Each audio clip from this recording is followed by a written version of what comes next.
Vamos. Número 10. La ecuación de Drake y el problema del silencio.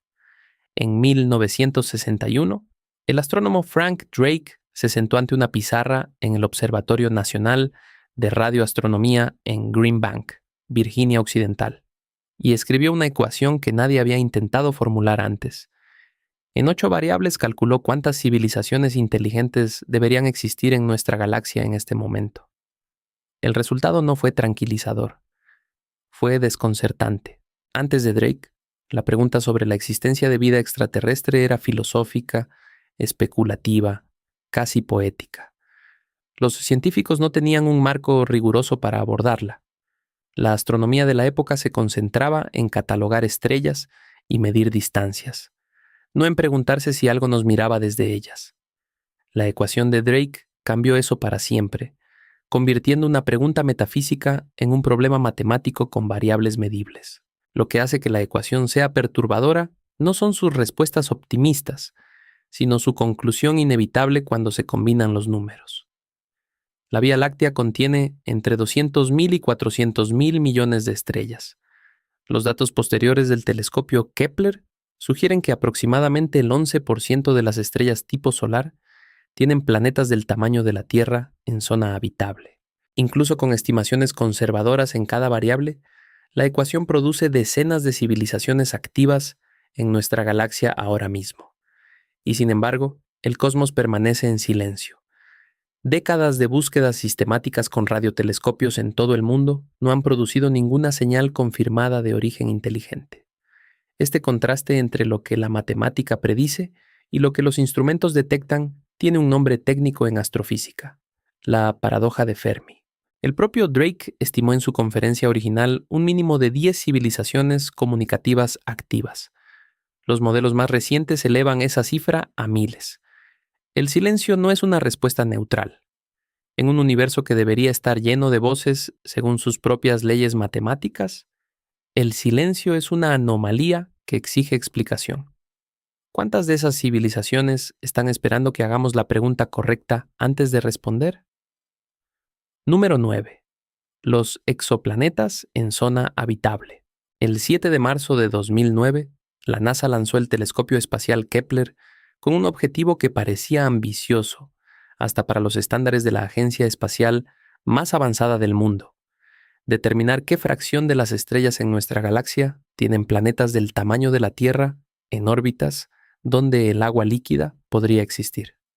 Lo que encontró durante sus 9 años de operación cambió permanentemente los cálculos sobre si estamos solos. Antes de Kepler, los exoplanetas eran en su mayoría gigantes gaseosos, mundos enormes y hostiles, detectados por métodos indirectos que favorecían la detección de objetos masivos. La idea de que planetas rocosos similares a la Tierra fueran comunes en la galaxia era una hipótesis sin respaldo observacional sólido. Los científicos esperaban confirmar algunos casos, no enfrentarse a una abundancia que reescribiera los libros de texto. Kepler confirmó 2.662 exoplanetas durante su operación, y las misiones combinadas posteriores elevaron la cifra a más de 5.000 confirmados en 2022. La conclusión estadística fue asombrosa. Aproximadamente el 11% de las estrellas tipo solar tienen planetas terrestres en zona habitable. Aplicado a la Vía Láctea, eso representa potencialmente entre 11.000 y 40.000 millones de planetas, similares a la Tierra solo en nuestra galaxia. Los casos individuales amplifican la magnitud del hallazgo. Próxima Centauri b, a apenas 4,24 años luz de distancia, orbita en la zona habitable de su estrella. El sistema TRAPPIST-1, a 39 años luz en la constelación de Acuario, tiene 3 planetas confirmados en zona habitable simultáneamente, orbitando una estrella enana roja, estudiada por el telescopio James Webb en 2023. La zona habitable ya no es un concepto teórico. Es una dirección geográfica concreta con coordenadas verificables, y hay miles de millones de esas direcciones distribuidas por nuestra galaxia.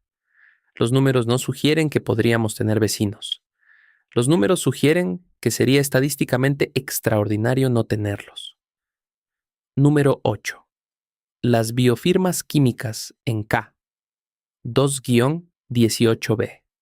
En septiembre de 2023, el telescopio espacial James Webb detectó en la atmósfera del exoplaneta K 2-18b una señal química que en la Tierra solo se produce mediante procesos biológicos. La molécula se llama dimetilsulfuro, y en nuestro planeta la fabrican exclusivamente organismos vivos, principalmente fitoplancton marino. El equipo que realizó el hallazgo, liderado por Niku Madhusudan de la Universidad de Cambridge, calificó el resultado como tentativo pero genuinamente extraordinario. K2-18b es un mundo fascinante por derecho propio. Ubicado a 124 años luz de la Tierra en la constelación de Leo, tiene 2,6 veces el radio terrestre y orbita en la zona habitable de su estrella enana roja. Los modelos actuales sugieren que podría ser lo que los astrónomos llaman un mundo de iceano, un planeta con un océano global bajo una atmósfera rica en hidrógeno, con condiciones de temperatura y presión compatibles con ciertos microorganismos. Lo que hace que el hallazgo sea genuinamente desconcertante es su contexto. El James Webb no llevaba ni un año de operación científica plena cuando produjo esta detección. En su primera temporada de búsqueda sistemática de biofirmas en atmósferas exoplanetarias, el telescopio más potente jamás construido por la humanidad encontró en uno de los primeros mundos analizados una molécula que en la Tierra solo fabrican seres vivos. El equipo detectó también metano y dióxido de carbono en proporciones consistentes con la hipótesis del océano subsuperficial.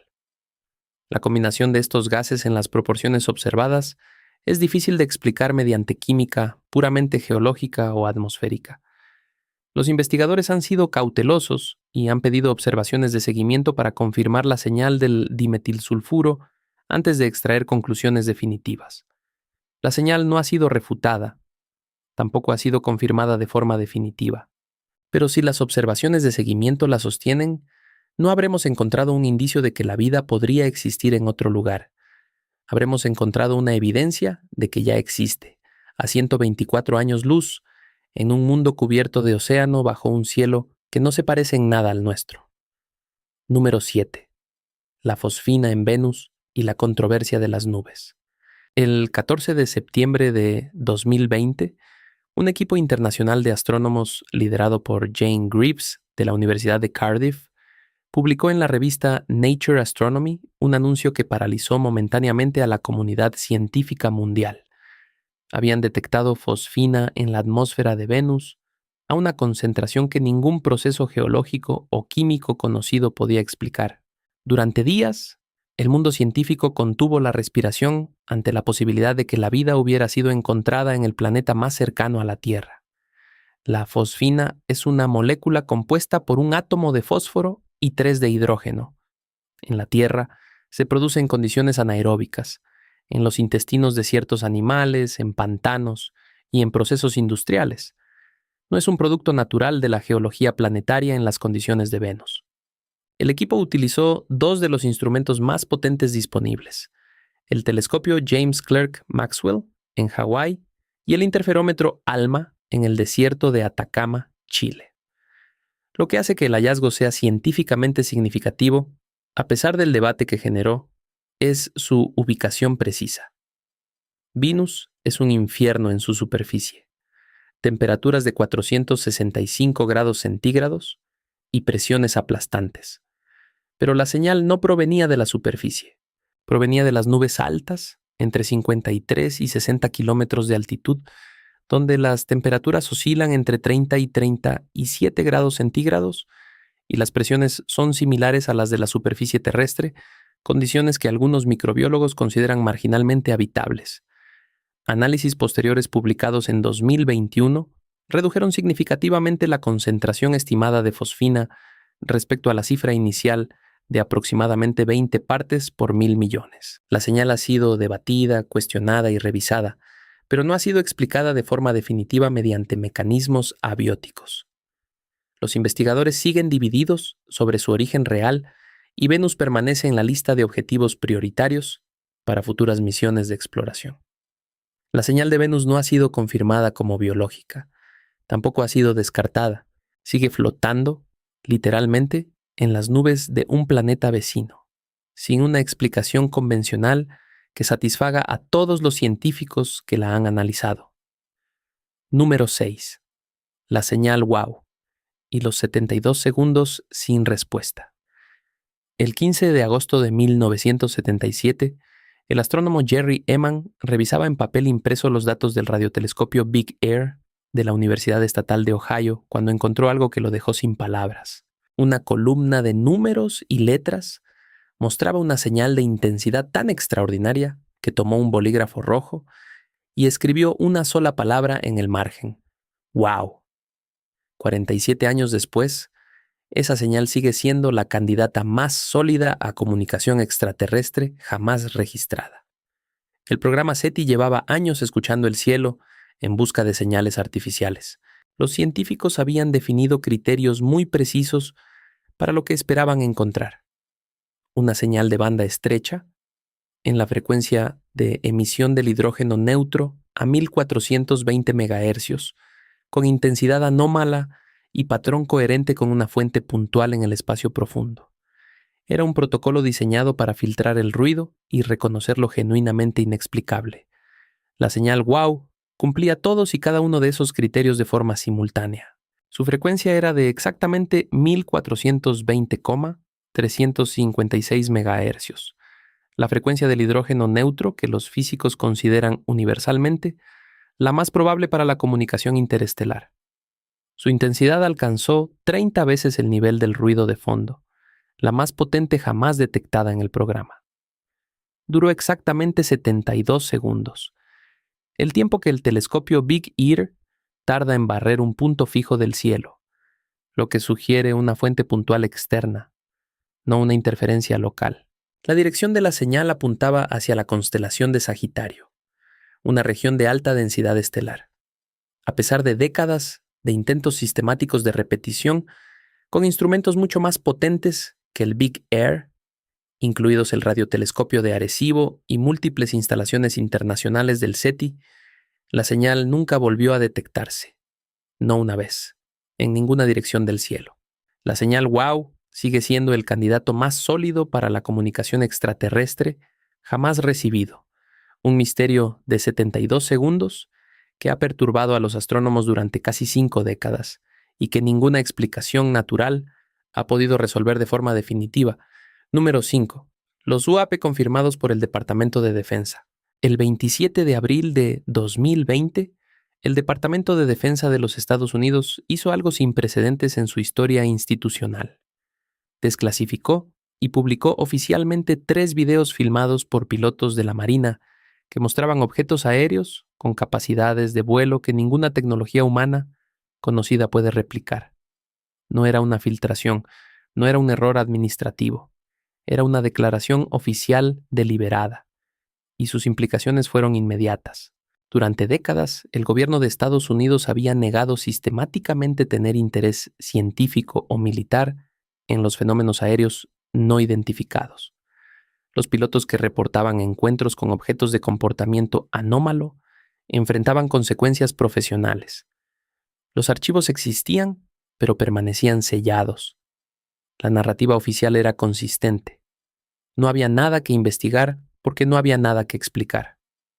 Los 3 videos desclasificados, conocidos como FLIR 1, filmado en noviembre de 2004, y Gimbal y Go Fast, filmados en 2015, mostraban objetos que aceleraban, deceleraban y maniobraban de formas que violan los principios conocidos de la aerodinámica. El incidente del USS Nimitz de noviembre de 2004 es el más documentado. Pilotos del portaaviones describieron un objeto de aspecto similar a un tic-tac blanco, sin alas ni propulsión visible, que descendió de 24.000 metros a casi el nivel del mar en menos de un segundo. El informe de la Oficina del Director Nacional de Inteligencia, publicado en junio de 2021, documentó 144 incidentes de fenómenos aéreos no identificados entre 2004 y 2021, sin explicación convencional para la mayoría de ellos. En 2022, el Congreso creó la Oficina de Resolución de Anomalías en todos los dominios, conocida como AARO, una agencia permanente dedicada exclusivamente al estudio de estos fenómenos. En julio de 2023, el exinspector de inteligencia David Grush declaró bajo juramento ante el Congreso haber tenido conocimiento directo de un programa de recuperación de materiales de origen no humano. Los gobiernos no crean agencias permanentes para investigar fenómenos que saben que no existen. La pregunta ya no es si el gobierno de Estados Unidos toma en serio la posibilidad de tecnología no humana en nuestro espacio aéreo. La pregunta es qué han sabido durante todos estos años que los llevó a tardar tanto en decirlo. Número 4. El objeto interestelar Oumuamua y la hipótesis de Loeb. El 19 de octubre de 2017, el astrónomo Robert Werik, operando el telescopio Pan-STARRS, uno en el observatorio Haleakala de Hawái, detectó un objeto que cruzaba nuestro sistema solar a velocidad y trayectoria imposibles para cualquier cuerpo de origen solar. Era el primer objeto interestelar confirmado en la historia de la astronomía, bautizado oficialmente como 1 Inibarra 2017-U1 y conocido por su nombre hawaiano, Oumuamua, el mensajero que viene de lejos primero. Lo que siguió fue uno de los debates científicos más intensos de la última década. Los astrónomos esperaban encontrar cometas interestelares en algún momento. Los modelos de formación planetaria predicen que los sistemas estelares expulsan grandes cantidades de material durante su formación, y que algo de ese material debería eventualmente cruzar otros sistemas. Un cometa interestelar tendría propiedades reconocibles: una cola de gas y polvo, una composición química detectable, un comportamiento gravitacional predecible. Oumuamua no tenía ninguna de esas propiedades. Su relación de aspecto, inferida de las variaciones en su brillo, se estimó entre 5:1 y 10:1, más plana y alargada que cualquier asteroide o cometa conocido en nuestro sistema solar. No tenía cola visible, no mostraba señales de desgasificación, y su aceleración al alejarse del Sol era significativamente mayor de lo que la gravedad solar podía explicar, una anomalía documentada por Marco Micheli y colaboradores en un artículo publicado en Nature en 2018. En ese mismo año, Avi Loeb, entonces presidente del Departamento de Astronomía de la Universidad de Harvard, y su colaborador Shmuel Bialy publicaron en Astrophysical Journal Letters una hipótesis que sacudió a la comunidad científica. La aceleración anómala de Oumuamua era consistente con la presión de radiación solar actuando sobre un objeto extremadamente delgado y de baja densidad, posiblemente una vela solar artificial. Loeb argumentó que la hipótesis artificial, aunque extraordinaria, era matemáticamente más parsimoniosa que las alternativas naturales propuestas, todas las cuales requerían asumir propiedades físicas que ningún objeto natural conocido posee. Oumuamua abandonó el sistema solar antes de que pudiera ser estudiado con mayor detalle, llevándose consigo sus secretos a la oscuridad interestelar. Un objeto de proporciones únicas, con aceleración inexplicable, que cruzó nuestro sistema solar exactamente cuando nuestros telescopios eran por primera vez lo suficientemente potentes para detectarlo. ¿Fue el cosmos el que tuvo mala suerte? ¿O fuimos nosotros los que tuvimos buena? Número 3. La escala de Kardashev y el gran silencio. En 1964, el astrofísico soviético Nikolai Kardashev, trabajando en el Instituto de Investigación Espacial de Moscú, propuso una escala para clasificar civilizaciones según su consumo energético. Su objetivo era práctico: determinar qué tipo de señales deberían buscar los radiotelescopios. Sin quererlo, formuló el argumento más perturbador sobre la vida inteligente que jamás se haya construido desde la física teórica. Un argumento cuya conclusión sigue sin respuesta satisfactoria 60 años después. ¿60? La escala de Kardashev tiene 3 niveles. Una civilización. Tipo 1 utiliza toda la energía disponible en su planeta, aproximadamente 10 elevado a 16 vatios. La humanidad actual se encuentra en torno al nivel 0,73 en esta escala. Una civilización tipo 2 domina toda la energía de su estrella, aproximadamente 10 elevado a 26 vatios, posiblemente mediante una estructura como la esfera de Dyson, propuesta por Freeman Dyson en 1960. Una civilización tipo 3 controla la energía de toda su galaxia, aproximadamente 10 elevado a 36 vatios, y su firma térmica sería detectable desde cúmulos galácticos distantes. Lo que hace que la escala sea existencialmente perturbadora es lo que implica su ausencia. En 2015, el equipo del proyecto G-HAT, financiado por la NASA y liderado por Jason Wright de la Universidad Penn State, analizó 100.000 galaxias en el catálogo WISE buscando firmas de calor consistentes con civilizaciones tipo 3. No encontraron ninguna. 0 galaxias de las 100.000 analizadas mostraban la firma energética que debería ser imposible de ocultar para una civilización que lleva millones de años de ventaja sobre nosotros. Una civilización que alcanzara el tipo 2 hace apenas 1 millón de años, una fracción insignificante de la edad del universo, habría tenido tiempo de colonizar su galaxia entera. Su firma de calor sería termodinámicamente imposible de ignorar. Y sin embargo, el cosmos está oscuro, frío, silencioso. Los astrofísicos tienen un nombre técnico para este contraste entre lo que la física predice y lo que los telescopios ven. Lo llaman el gran silencio. Hay 2 posibilidades que se derivan de este silencio, y ninguna de ellas es reconfortante. O bien ninguna civilización sobrevive el tiempo suficiente para convertirse en tipo 2, lo que significa que algo catastrófico nos espera también a nosotros en algún punto de nuestro desarrollo. O bien las civilizaciones avanzadas existen y han decidido deliberadamente que no las encontremos. Ambas explicaciones son, a su manera, aterradoras en igual medida. Número 2. El principio de mediocridad y los cálculos de probabilidad de vida. En mayo de 1993, el astrofísico J. Richard Gott, tercero de la Universidad de Princeton, publicó en la revista Nature un artículo de apenas una página que utilizaba el principio de Copérnico para calcular la duración probable de cualquier fenómeno observable. Su lógica era simple y su conclusión fue profunda. En ausencia de razones para creer lo contrario, cualquier observador debe asumir que es típico, no atípico. No somos especiales. Y esa aparente humildad matemática conduce a una de las implicaciones más asombrosas de toda la ciencia moderna: el principio de mediocridad. Aplicado a la distribución de la vida en el universo, parte de los datos más sólidos disponibles. El universo tiene 13.800 millones de años. Lleva produciendo estrellas de segunda generación con los metales pesados necesarios para formar planetas rocosos desde hace unos 10.000 millones de años.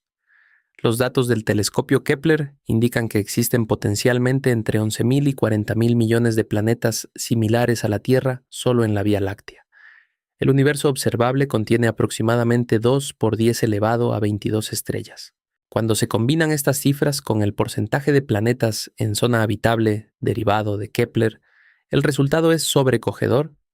Si solo 1 de cada 1.000 millones de esos planetas desarrolló vida compleja en algún momento de la historia del universo observable, la cifra resultante supera los 600.000 millones de civilizaciones, no en nuestra galaxia, en el universo observable completo. Y la validez empírica de que la vida puede sobrevivir y dispersarse en condiciones extremas fue reforzada en 2020, cuando Kawaguchi y colaboradores publicaron en Nature Communications que la bacteria Deinococcus radiodurans sobrevivió simulaciones de exposición al espacio interestelar durante periodos prolongados. Lo que hace que el principio de mediocridad sea particularmente inquietante es que no requiere optimismo ni especulación. Requiere solo consistencia matemática. Si aplicamos a la vida inteligente los mismos criterios estadísticos que aplicamos a cualquier otro fenómeno distribuido en el espacio-tiempo, la no existencia de vida extraterrestre se convierte en la hipótesis extraordinaria, la que necesita justificación, la que desafía la lógica de los números. Y si los números son correctos, entonces en este mismo momento hay civilizaciones mirando sus propios cielos, detectando sus propias anomalías, construyendo sus propias escalas de Kardashev y haciéndose exactamente la misma pregunta que nosotros nos hacemos. Pero hay una posibilidad que ninguno de los elementos anteriores ha contemplado plenamente: que la búsqueda haya estado mirando en la dirección equivocada desde el principio, que la evidencia más definitiva no esté en el espacio profundo, ni en señales de radio, ni en exoplanetas a cientos de años luz. Que esté, en cambio, en el lugar más cercano y más inexplorado de todos. Número 1. La panspermia dirigida y la posibilidad de que ya seamos los aliens. En 1973, Francis Crick, el científico que en 1953, junto a James Watson, descubrió la estructura de doble hélice del ADN y que había recibido el Premio Nobel de Fisiología o Medicina en 1962, publicó junto al astrofísico Leslie Orgel un artículo en la revista Icarus titulado Directed Panspermia. Su tesis era radical. La vida en la Tierra no se originó aquí. Fue sembrada deliberadamente por una civilización extraterrestre avanzada hace aproximadamente 4.000 millones de años. Y Crick no era un especulador, era el hombre que mejor comprendía el lenguaje molecular de la vida en toda la historia de la ciencia. El argumento de Crick partía de una anomalía que la bioquímica convencional no podía explicar satisfactoriamente. El código genético es casi universalmente idéntico en toda la vida terrestre, desde las bacterias más primitivas hasta los mamíferos más complejos. Esto implica un único origen común, una singularidad bioquímica tan precisa que la síntesis abiótica espontánea, la idea de que la vida surgió por química aleatoria en los océanos primitivos, se enfrenta a objeciones matemáticas serias sobre la probabilidad de que ocurriera en el tiempo disponible. Crick identificó además una anomalía química específica que le resultaba inexplicable. El molibdeno, un elemento relativamente escaso en la corteza terrestre primitiva, pero abundante en el espacio exterior, es absolutamente central en algunas de las enzimas más antiguas de la bioquímica terrestre. Si la vida hubiera surgido aquí de forma espontánea, habría construido su maquinaria molecular con los elementos más disponibles localmente. El molibdeno no lo era, pero sería exactamente lo que esperarías encontrar en organismos diseñados en un entorno donde el molibdeno fuera más común, como el espacio interestelar o un planeta de composición diferente a la Tierra primitiva. El registro geológico añade una capa adicional de inquietud al argumento. La vida aparece en los fósiles más antiguos entre 3.700 y 4.100 millones de años atrás, apenas 400 a 500 millones de años después de que la Tierra dejara de recibir el bombardeo masivo de meteoritos que hacía imposible la supervivencia de organismos complejos.